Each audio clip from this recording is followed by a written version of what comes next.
উত্তর বিধানসভা কেন্দ্রে বিজেপির জয়ী প্রার্থী বিধায়ক তারকনাথ চট্টোপাধ্যায় আজ কৃষ্ণনগরের মধ্যে একটি সুবিশাল বিজয় মিছিলের আয়োজন। সেই মিছিল কিন্তু কিছু করে আগে এখানে সেটিতে আমরা তুলে ধরেছিলাম আপনাদের সামনে।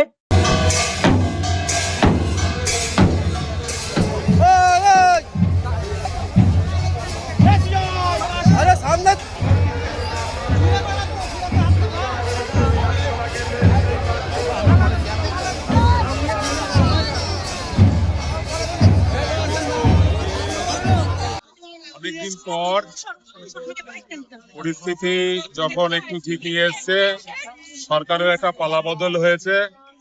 পালাবদলের পরে চারিদিকে রাজ্য জুড়ে যাতে দীর্ঘ 15 বছরের যে তৃণমূলের অত্যাচার বঞ্চনা, এর বিরুদ্ধে যাতে কোন রকম ক্ষোভের বহিঃপ্রকাশ না ঘটে, সেই জন্য আমাদের রাজ্য সভাপতি স্বয়ং নির্দেশ দিয়েছিলেন যে বিজয় যে মিছিল, সেই মিছিল কিছুটা সময়ের জন্য স্থগিত থাকবে। এরপরে যখন রাজ্য থেকে নির্দেশ দেওয়া হয়েছে যে এইবার পরিস্থিতি অনেকটা স্বাভাবিক, তো তখন আমরা এখানে বিজয় মিছিলের আয়োজন করেছি।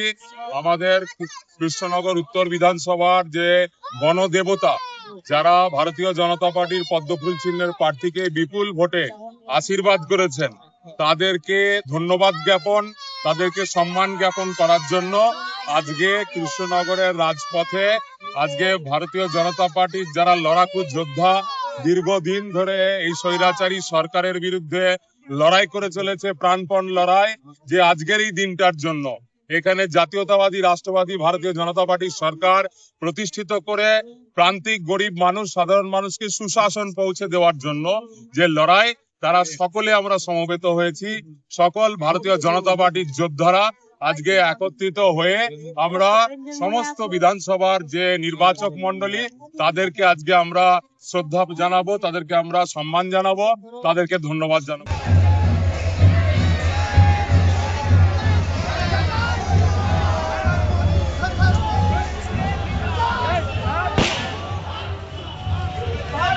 কৃষ্ণনগর থেকে রিপোর্ট খবর।